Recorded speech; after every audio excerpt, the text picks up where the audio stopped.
get us started. Welcome to the Talent Analytics Show.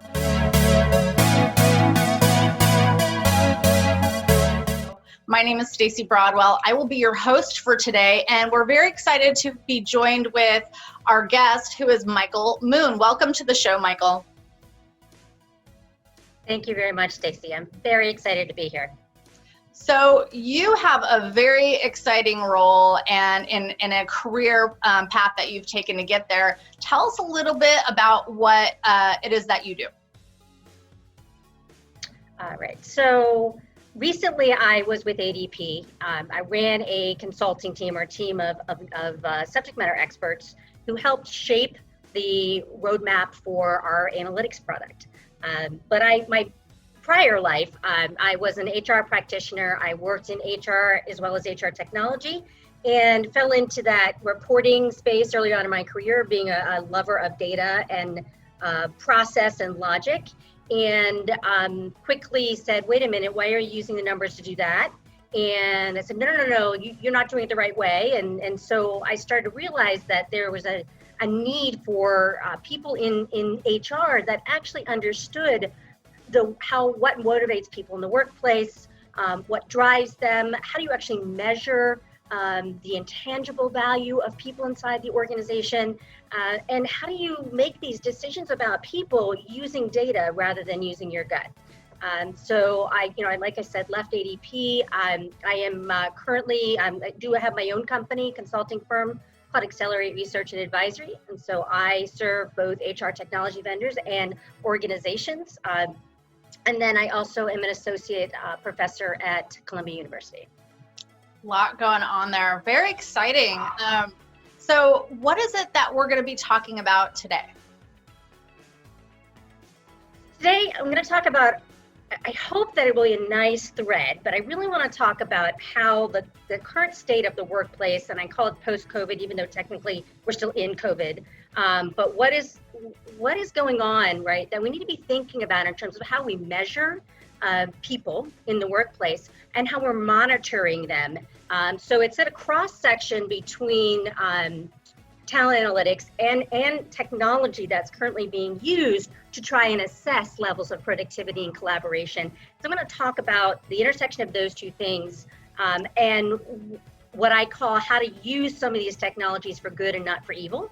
And why it's important, besides the obvious, why it's important for us to use the software that's available and the measures that are available in these software to do right by our employees, as opposed to use them for more punitive means. So I'm going to talk about that, and then I'm going to talk about what is it that's changing to what people in analytics needs to focus on now, and honestly, what we probably should have been focusing on before, but with COVID and other things that are going on, both around the globe as well as in the United States, now is really the time for us to focus on this new way of looking at measuring people inside of our organization. It's such, it can be like a very polarizing conversation, right? Because in one way, you might be thinking, it's like ethically, is it okay to monitor your employees and look at what it is that they're doing, tracking their keyboard strokes, or, I think we did an example a couple weeks ago on the Talent Analytics Show with ski resorts who were putting trackers on the snowcats and the amount of space and land that the snowcat drivers actually covered, and then they would show them the results on this dashboard and then either put them in training. And so for the employee, that could either feel punitive, like you mentioned, or it can feel very like a coaching, like, great, thank you, I can improve. And so how do you actually do that successfully? So this is a really hot topic right now, right? Yeah, and it is not necessarily should be a more supportive way that we're using the software, but it doesn't mean that you throw out its use for monitoring productivity or understanding the performance of employees. It's about what you do with that data that matters more. Yeah. Okay, fantastic. Well, I'll go ahead and turn it over to you. And if anybody has any questions, if you want to put that in the chat. Hey there, Frank. Like to say hello to all my regulars who are joining us weekly. And we'll go ahead and get started. Right.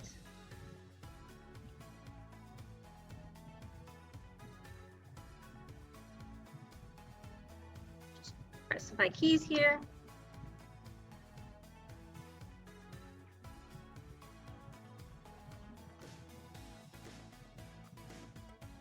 Trying to get into presentation mode. All right, let's try it one more time. All right. So with the rest of the world, we watched in disbelief as COVID-19 pandemic took hold at the beginning of 2020. And life as we know it changed. Right? And then in March, more than a third of humanity was in lockdown. And by the end of April, almost 1.6 billion workers stood in immediate danger of having their livelihoods destroyed. We have seen the speed and scale of change continue to accelerate with technological advances, bringing bigger and bolder changes in shorter windows of time.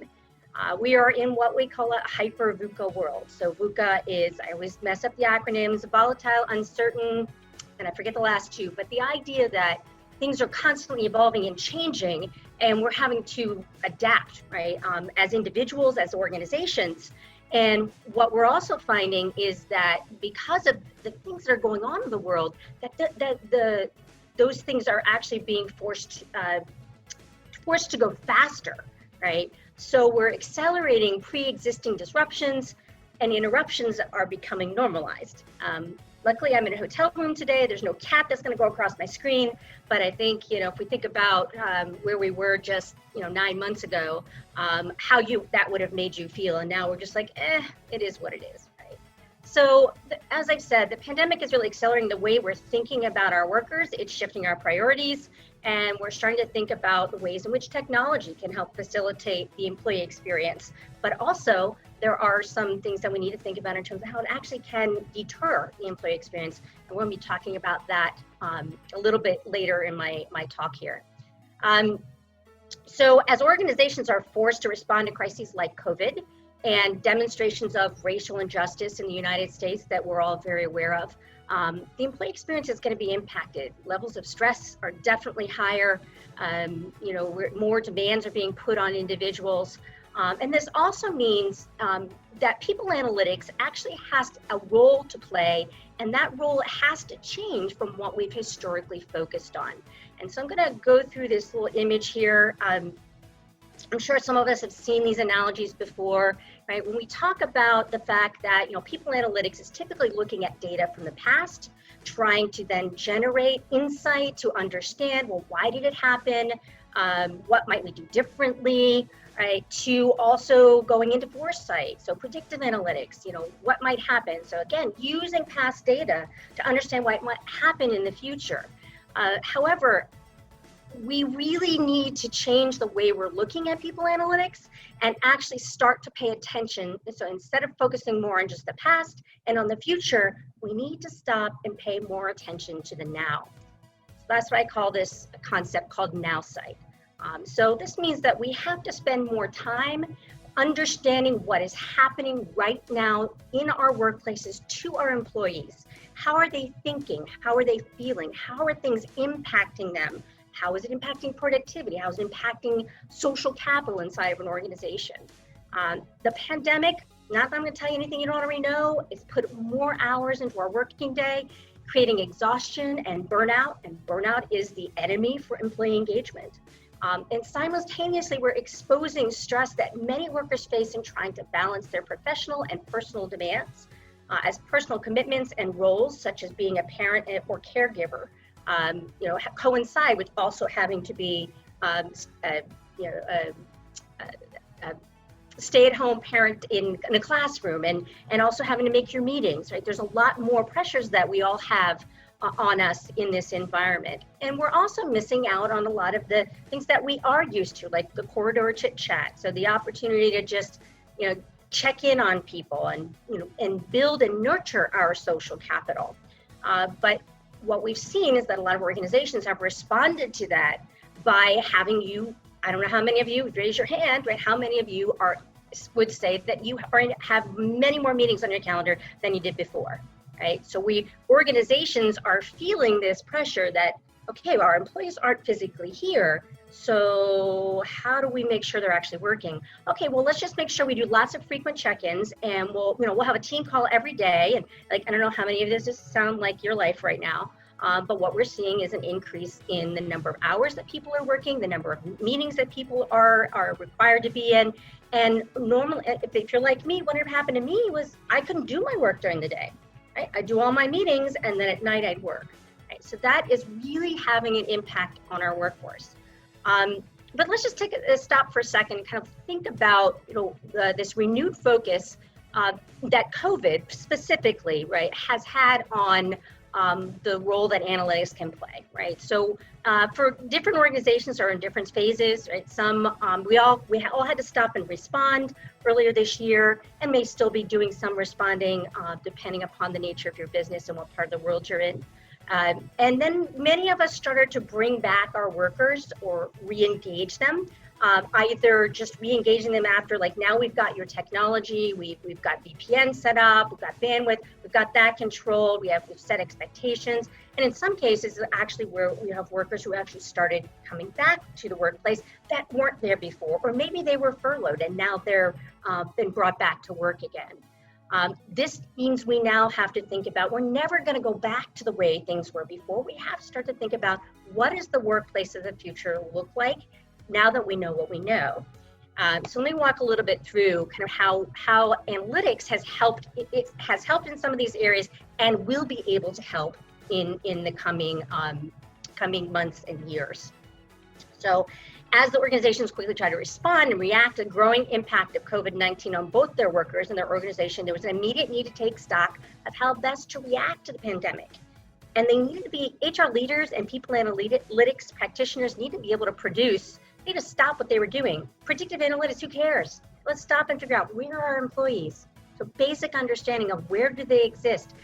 How many employees are in each location, and can you overlay, infection rates on top of that? So just really taking stock of where employees were. Even something as simple as creating a dashboard, running a report to understand how many of your employees are missing emergency contact information, right? Something we probably should have done before this, but now we know why it's so incredibly important. Also, what we were also finding, I talked earlier about, the number of hours we're working. Think about how many of us, even if we could take vacation, because we're too many meetings, too much going on, and then we got our kids are in school and, all these other things, even if we could take vacation, where would we go, right? So what organizations are finding is that employees aren't taking their vacation, right? So being able to assess, right? If you don't take that time off, right, obviously that's going to contribute to stress and burnout.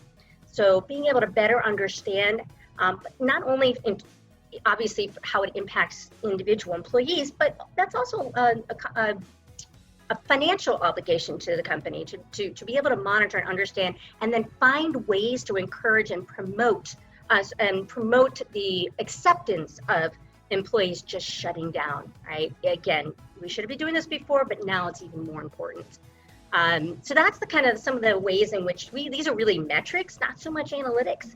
As we start to move into this re-engage phase, this is where I see people analytics needing to really shift, right? And think about how people are, where are they now? How is their health, right?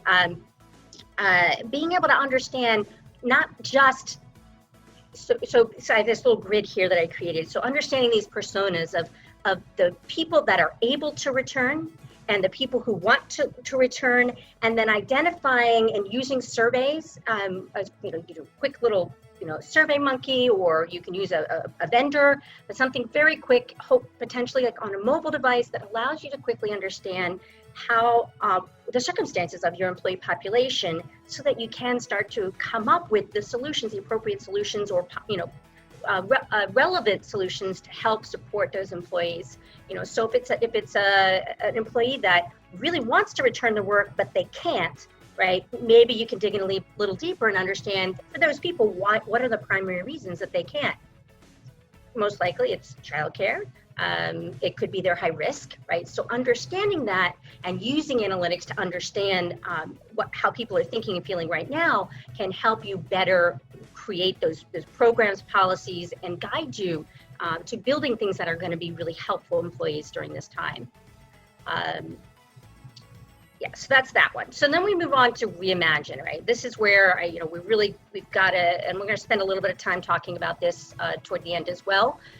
This idea of reimagining the workforce. Now, I have so many more things we could possibly be thinking here, but I'm just going to touch on a few, right? So being able to understand, I've always said, and if you've ever heard me speak before or read any of my research, I've always said that human capital is not the last competitive advantage. It's actually social capital, right? And again, now that we are missing some of those social connections, or even the time really to check in with each other because we are so overburdened, how do we understand the nature of what those connections are in an organization, and what are the outcomes of those connections? And we can start to use, we'll talk a little bit more about this, we start to see more use of organizational network analysis to better understand how people are communicating, how they are collaborating, which we'll talk about the difference between the two in the next couple of slides. So really thinking about how do we reimagine the workforce by better understanding how people are connected to one another, and then be able to efficiently identify the right people and combine the right people. So that's definitely an area where, again, we were seeing a trend in O&A, probably starting about 3 or 4 years ago, as we started to see more vendors in the space that were more user-friendly, and it didn't require you to have consulting resources to understand it. Now we're definitely seeing, again, this acceleration of the need for the software, not only as standalone, but also as embedded in a lot of your HCM solutions that you may be familiar with. Again, nothing new here, but really important, continuous listening strategies. So using, again, surveys or even chatter in your IMs or your social media platforms. Again, not identifying actual data, but being able to aggregate that data and get an understanding and a read about how people are thinking and feeling.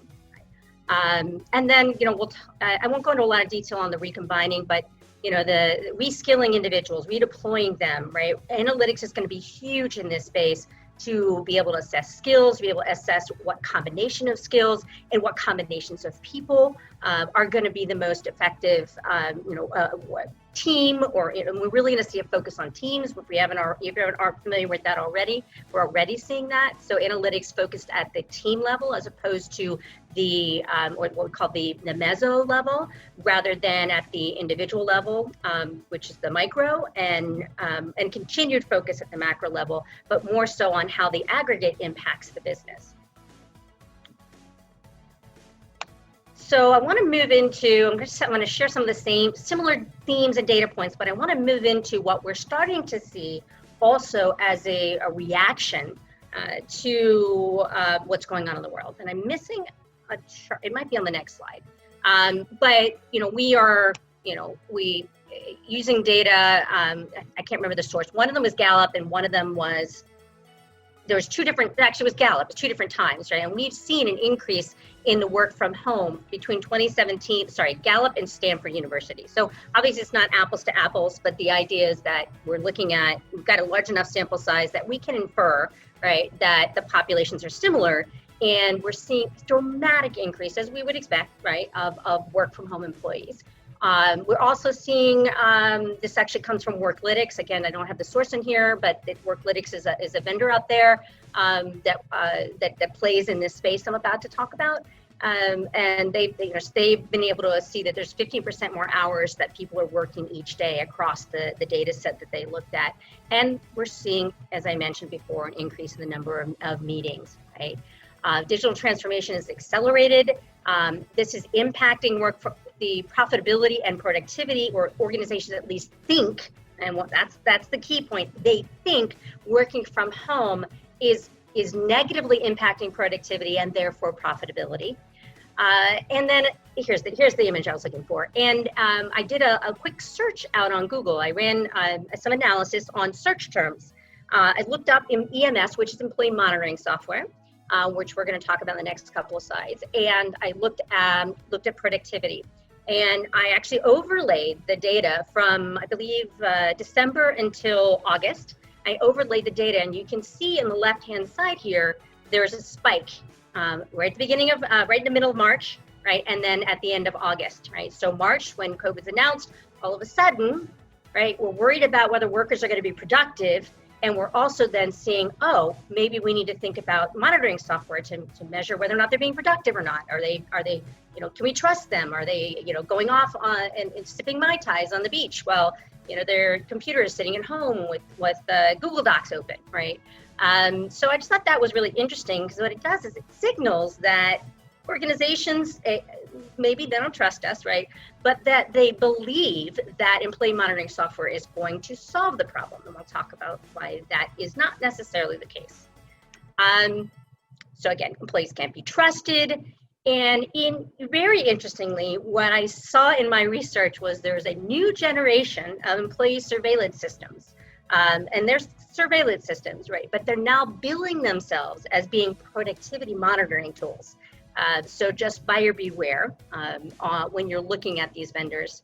And I'm happy to share, I have a whole report I wrote on this, and I have additional content, so I'm happy to share that with anybody. If you're interested in understanding the market, but also some of the players and the pros and cons, and how do you mitigate the effects of using this software, I call it, using it for good and not evil. All right, so here's the negative, like the primary negative ways in which using this type of software can actually hurt people, right? So it can impact how they feel about the work that they do, about their workplace. It'll affect their attitudes, their emotions, their beliefs.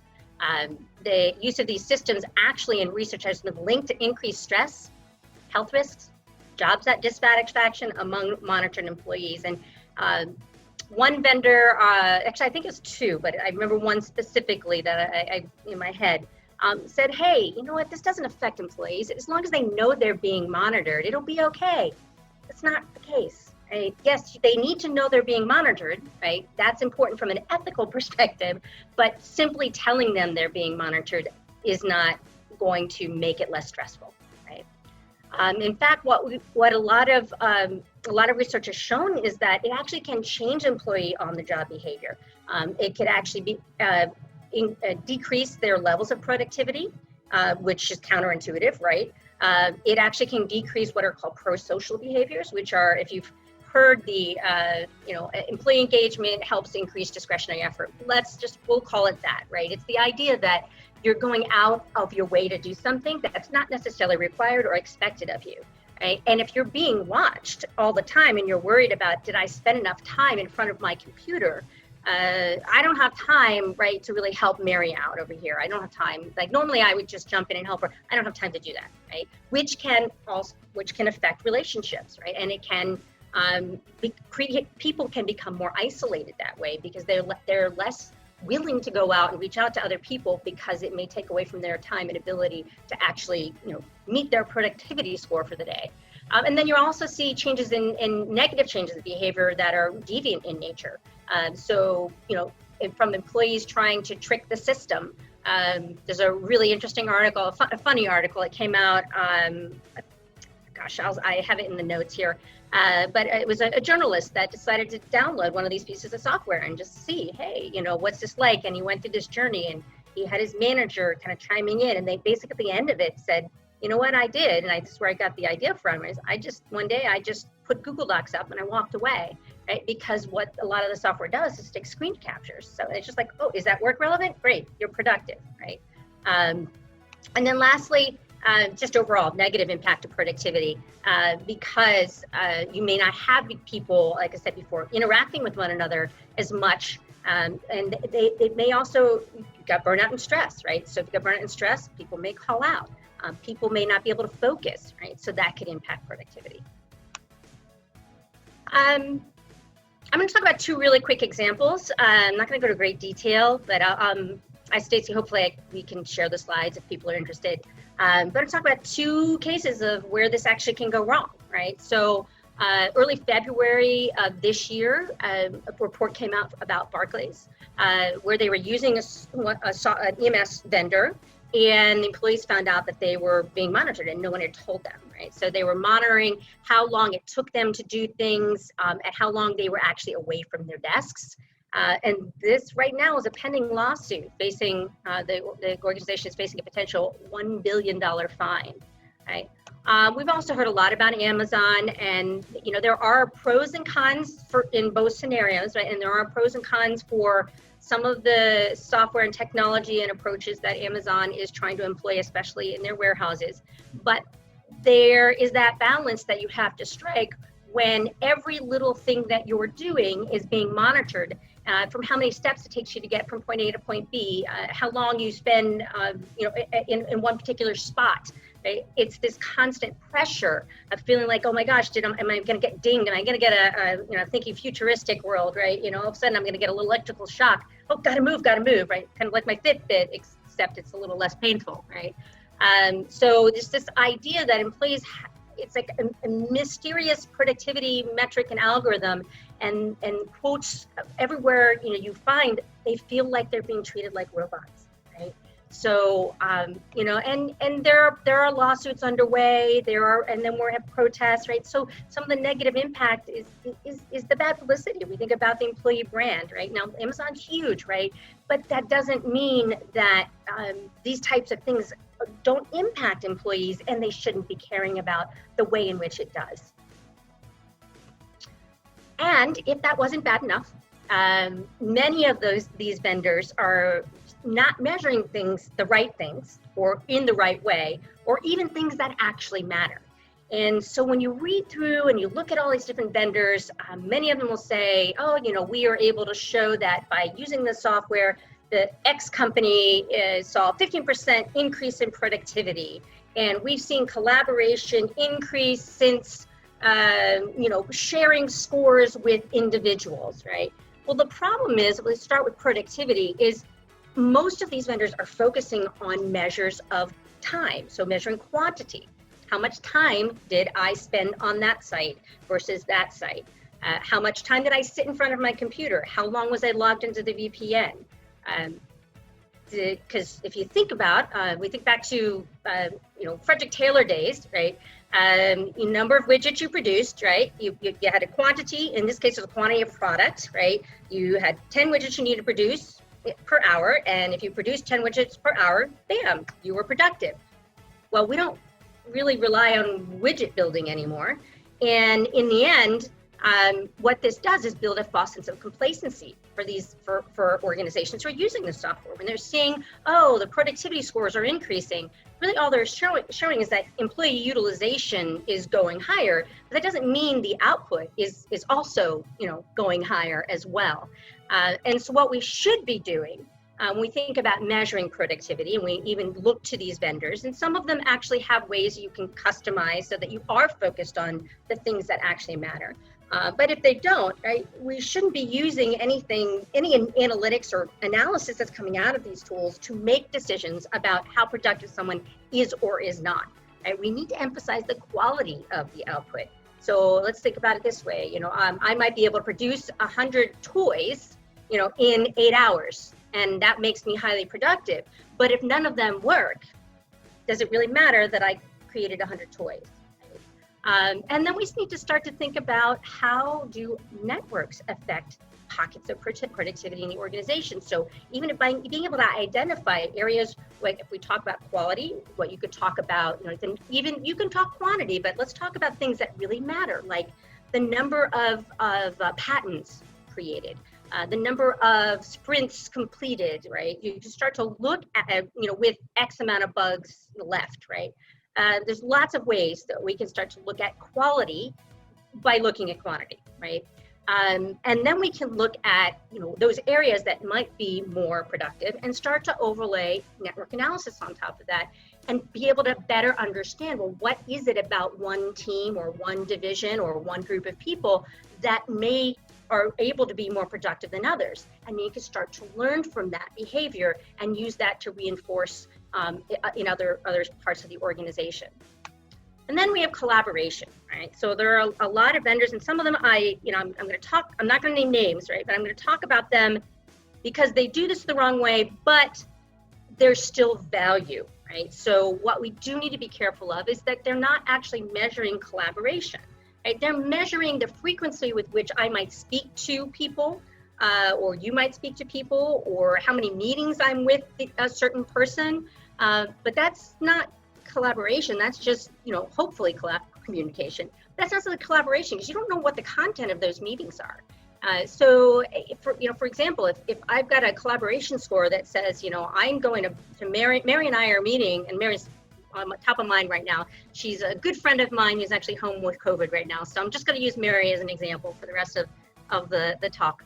But if we think about, I'm in a lot of meetings with Mary, right? And that could mean many different things. It could mean Mary's my friend and I like being in meetings with her. It could be that Mary and I don't get along. We have completely different styles. We're not very good at communicating. And so we have to keep having the meetings to rehash things over and over and over again. Right? We don't understand the context, right? So really what a lot of the vendors are measuring is interaction, communication, but not necessarily what are we doing, right, in those sessions. And we're also, measuring simple digital exhaust in terms of, again, number of meetings, number of emails replied to, number of emails included in, right? That doesn't really tell you what you need to know, right, about collaboration. So again, I'm going to emphasize, I'm going to go backwards here, emphasize, focus on the quality and the outcomes of those meetings. So when myself and Mary meet on a regular basis, what are we producing, right? Are we making progress on a project? What is that, right? How effective is the interaction that we're having, right? So that's the quality and the outcomes of those interactions. And we really need to start thinking about, instead of measuring individual, this actually applies to the productivity too, instead of really focusing on measuring the individual level of productivity or the individual's collaboration score, which, by the way, I'm not a fan of giving people their scores. There are some ways it can be presented in a way that is very supportive and developmental, but most of the vendors right now just they don't have a handle on that, and the companies don't really know what to do with the data, how to coach employees and managers on how to use that data, again, for good and not evil. So you don't want people comparing their productivity scores. That's just not a good idea.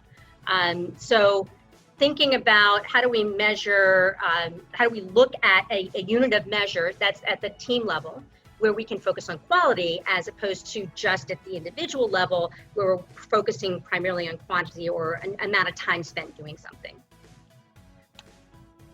So this is my last slide, but I want to leave everyone with this kind of this understanding, right, that at the heart of every organization is social capital.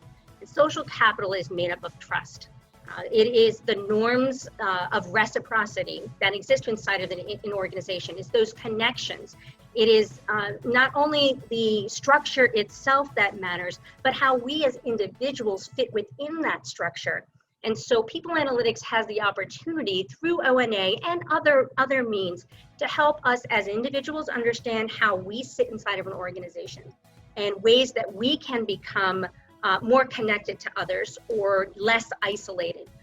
And also how the organization as a whole can look at the network structures and the clustering and how different groups are connected and who the brokers are, so that they can do a better job of managing the social capital, which in turn, again, my quote, right, which in turn will result in positive outcomes for the business.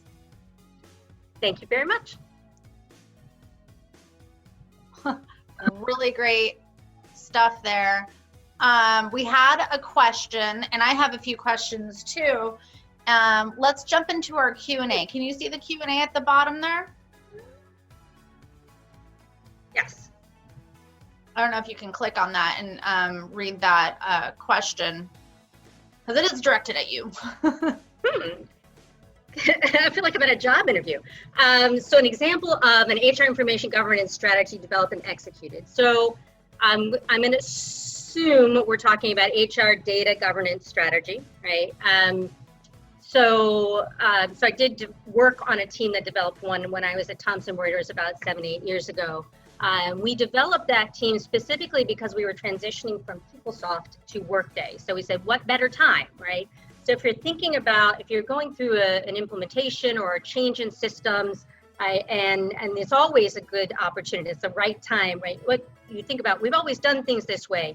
Well, now's the time to change that, right? So we use that as an opportunity to really take a look at what data we had, who had access to that data, developing rules and guidelines on who those people are, creating data stewards, both built embedded within the different business units, but also as part of the committee to look at, let's say even one of the activities I worked on was mergers and acquisitions, right? So as we start to bring in new employees, and Thomson Reuters time they're definitive now, but very, very heavy M&A, averaged 40 acquisitions a year, right? And so you imagine you're bringing in all these people, and with them comes data.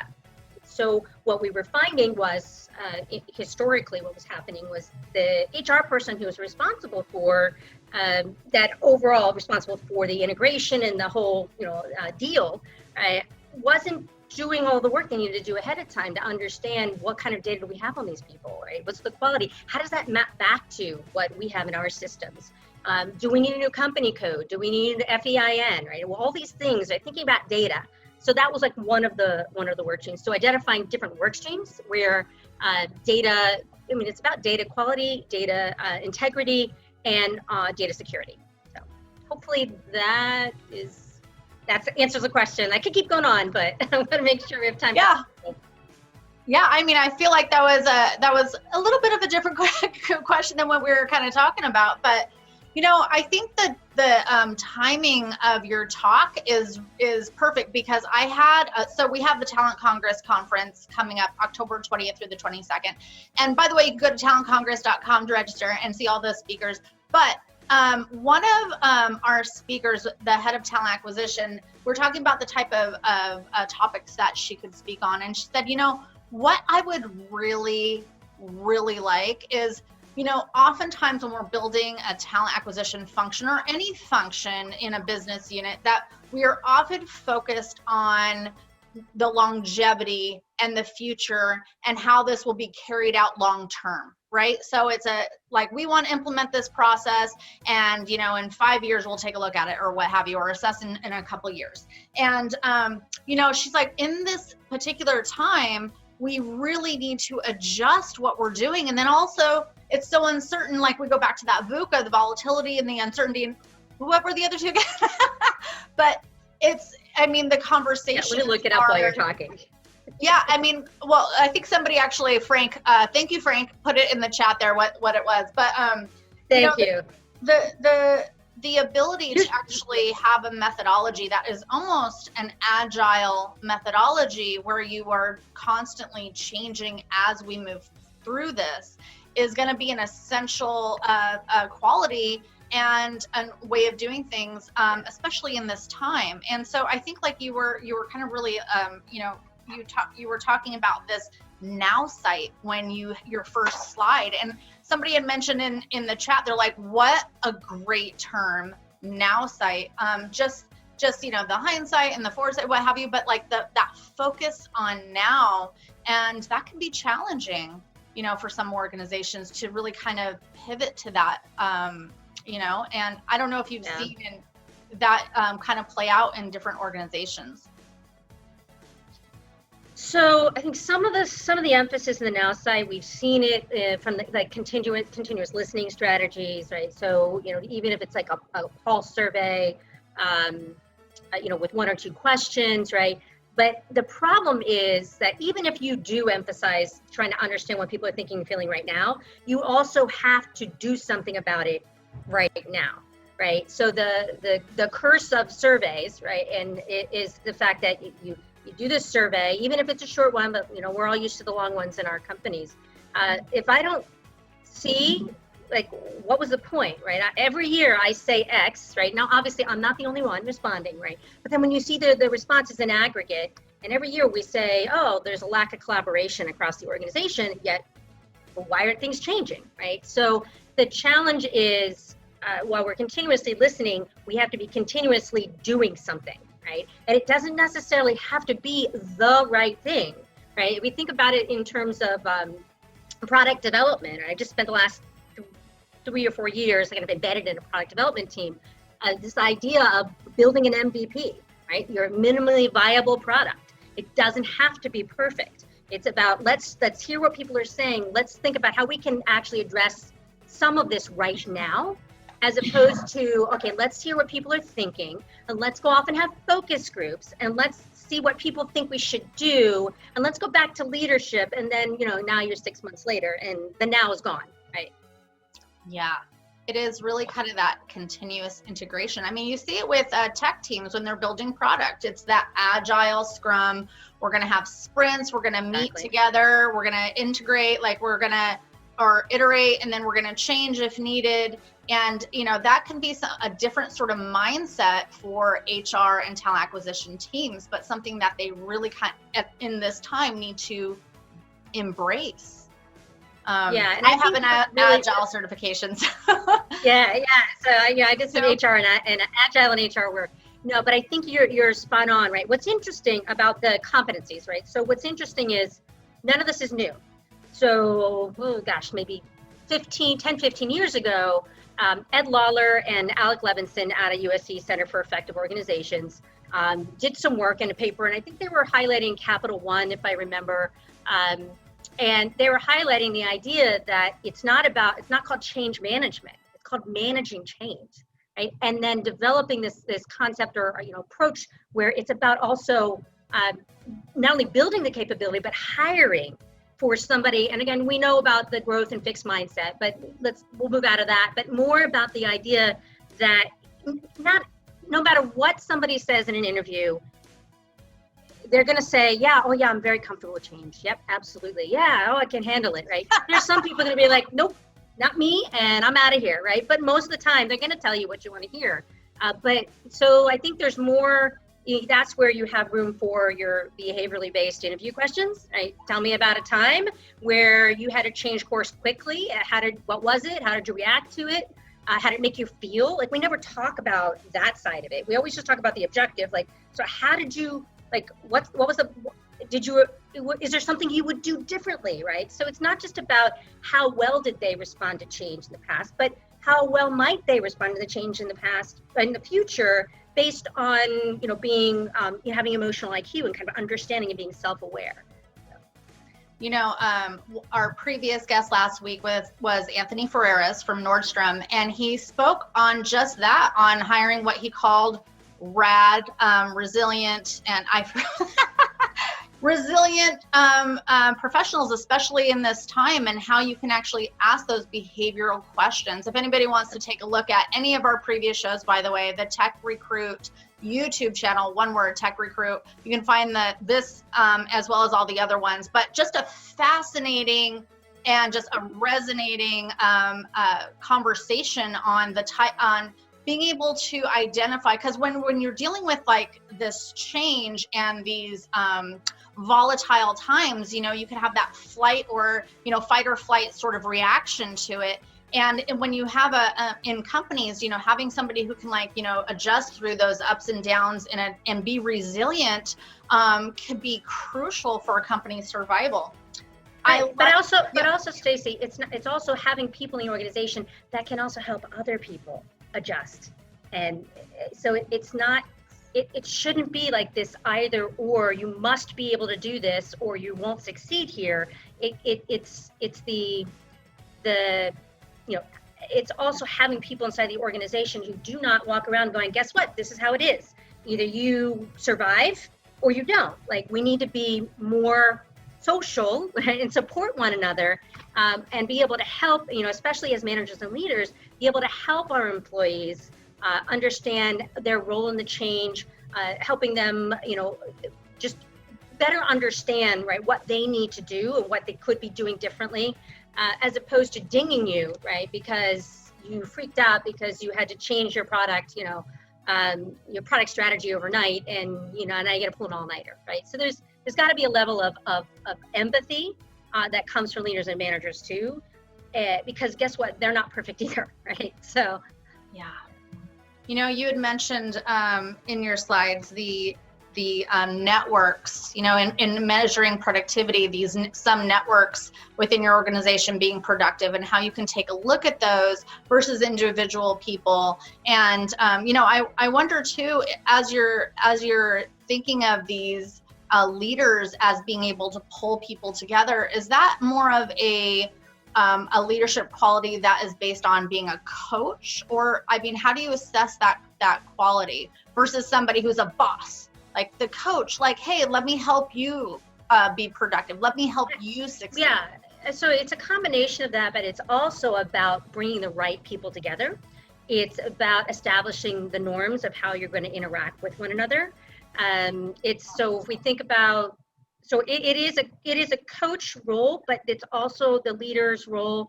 And even if you've got self-organizing teams, right, being able to really understand the strengths and weakness of everybody and come together, right, to work on a shared outcome. Something you were saying.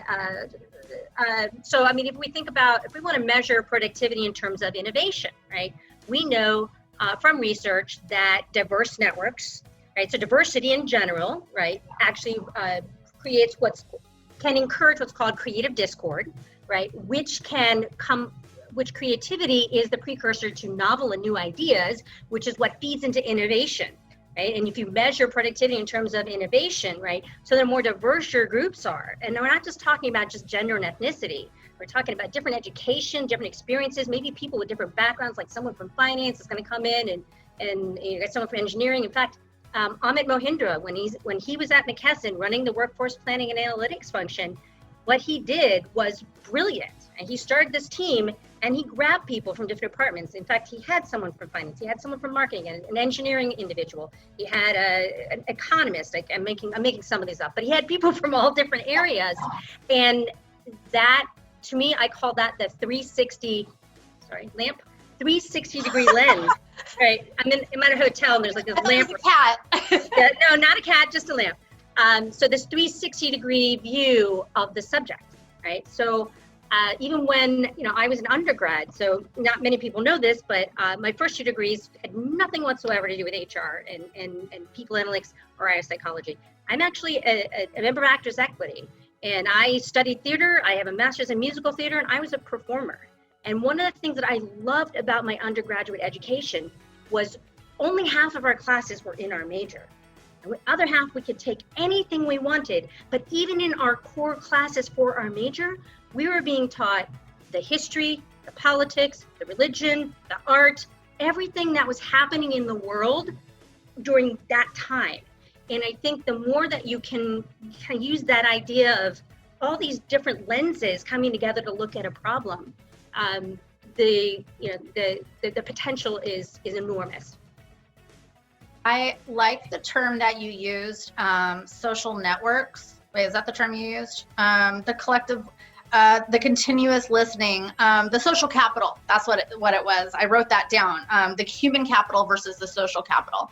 I once heard this really great term and it just stuck with me. And it was about, and it's kind of on this whole idea between talent intelligence and understanding your client, even in marketing and doing external data analysis, that you are, if you can look at social networks and just, online social, Facebook and LinkedIn, how people are communicating, if you can, as a company, capture all those conversations that are specific to, say, if you're Nike and you want to hear what everybody's saying about shoes, so you could develop the perfect shoe, right? Just that collective voice.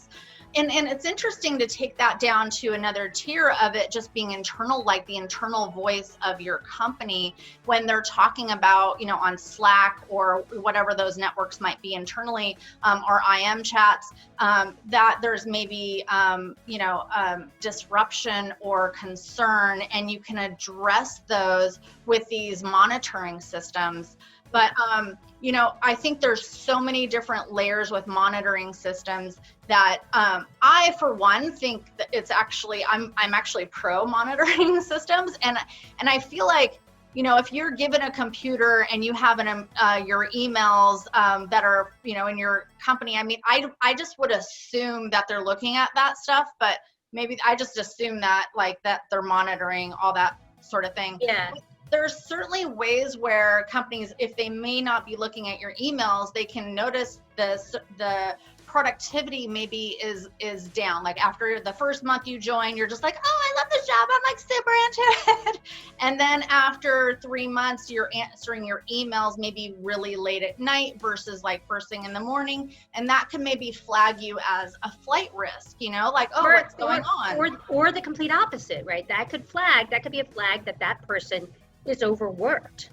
Right. So because they're flight risk in the sense that they may burn out and have to quit. Right. But it could also be something that's, rather than, again, if you're putting the lens of what something bad that might happen to the company, instead, let's think about how that software can identify something that bad that might happen to the person that might not keep them there. What can we do? Right. So if we started to notice, and I think yeah, I absolutely agree. There are pros and cons. There's definitely benefits. It all depends upon what you're measuring and what you're using it for, whether or not you're letting employees know that they're doing what they're doing, and how you are aggregating data and sharing that back, right? So if you are, and there are, you know, I'll happy to share the slide I did, a quick overview of the market. And we kind of have, if I look at my grid, I've got an X, Y of punitive to supportive, compliance to, gosh, what's the other one? It's a spectrum of whether the focus is on compliance, so making sure people aren't visiting sites they're not supposed to visit. Then there are valid reasons, right? You know, there could be insider threat concerns. There could be, you know, I accidentally download, you know, a virus to my company, right? That kind of monitoring is important, right? It has real value. But what we're seeing is a lot of the vendors in this space are really time tracking software that decided they wanted to relabel themselves to surveillance systems, and now they're relabeled themselves to productivity tracking software. And some of them will allow you to track time in a way that helps improve efficiency for the individual, because by tracking that time automatically, that can pre-populate you know, invoices, or, you know, if you're especially like legal or somewhere where you're, you know, consulting, right? Okay, you know, bam, I can hit the clock. Okay, great. Now that goes to that client, and that saves time, right? There's a really good purpose for that. But if you turn that around and say, you know, I mean, obviously billable hours are billable hours. We all know you have to do billable hours, but there are, if you turn some of that around and tell someone, hey, I noticed that you're not doing as many hours as this person over here, you can't make the assumption that because I spent less time in Outlook today, that I was less productive. And that's the problem, is the vendors are sugarcoating a lot of this. They're making it sound like the software is magical and can give you a read on everything that's happening in your organization. And in fact, it's actually, it may be monitoring and measuring the wrong things, and distracting you from really actually helping making sure that your employees have what they need. I think you had mentioned, maybe it was on our previous conversation, this scale, and exactly everything you're saying is like the initial thing that somebody might think with these productivities is like, oh, we need to like step in, this person's a flight risk, or this person isn't being productive. But your conversations are very much on the side of, let's bring out what's best in this person. Let's be empathetic. Let's be able to coach them. Let's like help them be productive. Let's help them realign. And identifying maybe those things that keep employees engaged. That can be that important shift. Yeah, there's a vendor that I had a chance to brief with about 3 or 4 weeks ago. They're based out of Israel. The name of the company is Cassiopeia. Definitely check them out.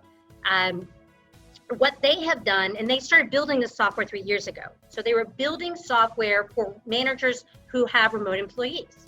And the idea wasn't about them being able to track, you know, are they spending, but it was more about providing coaching to that manager. Hey, did you know that you haven't had you've had on average 3 one-on-ones with all of your direct reports this past quarter, and Mary only had 1. You might want to schedule a one-on-one with her. Right? So it's, how do you help remote managers feel engaged with their team and feel like they're helping, right? Versus being, you know, behind a screen somewhere, having no idea, am I doing a good job or not? That is, and it may be measuring how much time you're spending in meetings, but the messaging that it's sending back is, hey, on average, Mary is in meetings 7 out of 8 hours every day, while the rest of the team is only in meetings 4 hours every day. Maybe there's an opportunity for you to talk to Mary and reshift some of those priorities. Maybe there are meetings you can give to others on the team. So it isn't about the fact that Mary, everyone else isn't spending as much time, or that Mary is spending too much time. It's about how do we help people, and how do you give insights to managers about how their employees are going about their day to help them be better managers. One of the questions in the Q&A was any recommendations on how to adjust expectations. I feel like you may have answered that. And it says, I don't know if you can see that in the Q&A. Yeah. On how to adjust expectations as the workday is changing, as employees are literally balancing work, family, school in the same place every day and still be productive. So I think it starts with, we have to redefine what productivity is, or we at least need to establish what does productivity mean, right? So we're throwing the term around and companies do it, and that's the problem too with the software, is that there are many of the vendors will give you a productivity score. One of the vendors that will presuppose that if you visit these sites, that's productive time. And if you visit these sites is unproductive time, but the manager can actually say, no, I don't think that's unproductive today, or that's right. So there's this level of subjectivity gets added on, which may not be consistent from employee to employee. And it's just making this judgment that you're going to take your time, you're going to put it into two buckets, right? Well, it's a spectrum. It's not I was productive or I wasn't unproductive. It's like somewhere along there. But even so, they're just talking about time spent on, in Jira, time spent in Google Docs, not what were you doing. So I think the very first thing that has to happen for companies is we have, and I'm actually speaking in next week on this as well about productivity. Just how do we need to think about productivity in a completely new, different lens?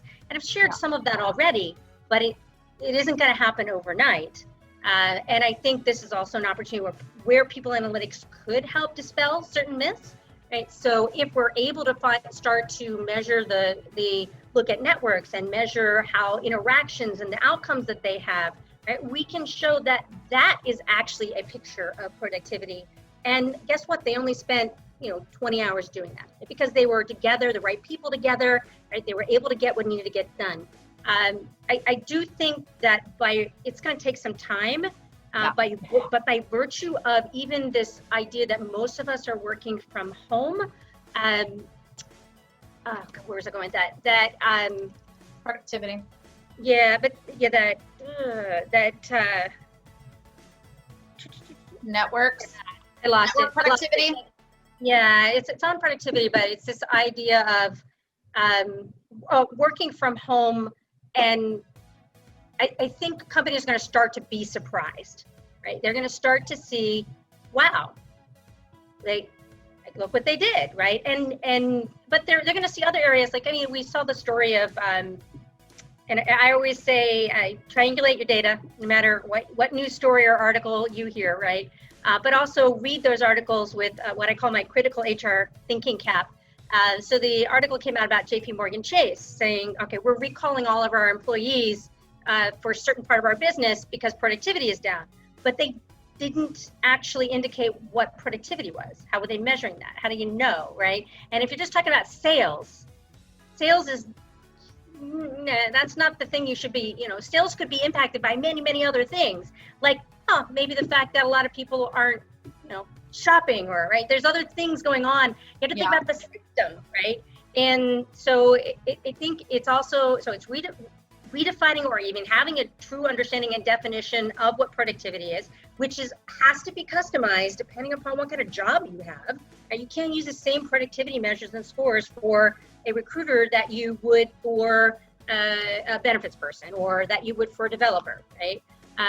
So the definition. There are also financial measures that you could use as a proxy for productivity. It's like revenue per employee, or total. So it's total cost of revenue per total cost of work, revenue per employee is the best one for productivity. So you could start to look at or you could look at EBITDA per employee. Mm-hmm. That businesses care about, right? So, but if you can show that there's a correlation between people and the Perfect. financial output, right? There's your more quantitative financial measure of productivity. We're at top of the hour. This has been a I know. I told you it goes by really quick. You're like an hour. I'm like, it flies. So thank you, Michael Moon, so much for being a part of the show. We really appreciate it. And I believe we're going to see you at Talent Congress October 20th. Is that right? I believe so. Yeah. Day 2 is all talent intelligence and analytics and marketing efficiency. So we hope you'll join us. You can find information at talentcongress.com. If you want to see the replay of this show, you can find it on techrecruit.io, as well as all of our other shows, Dueling Sourcers and the Talent Analytics Show. If anybody would like to get hold of you, Michael, how could they do that? I'm on LinkedIn, and so just feel free to reach out to me there. Awesome. Thank you so much, everybody. We'll see you next week. Have yourself a good one. Bye-bye. Thank you. Bye.